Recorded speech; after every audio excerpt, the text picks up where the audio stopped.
It's funny how silence can press against your skull, heavy as concrete, when you know you're not alone.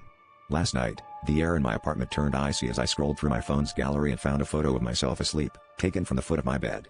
I live alone, 4th floor, windows locked, and I never use the soft timer. My first instinct was to laugh it off as a glitch, but the sharpness of the flash in my half-open eyes made my skin crawl. I spent the next hour tearing apart my bedroom, checking for any sign of a hidden camera or a prank. Nothing. Every corner was clean, every shadow familiar. But just as I knelt to peer under my bed, my phone buzzed, another photo, this time sent from an unknown number.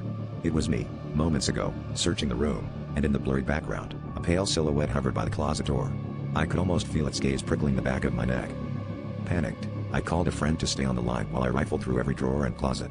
Each flash of my phone's camera app illuminated the room with staccato bursts of light, and with every shot, a new photo appeared, always of me, always from a slightly different angle.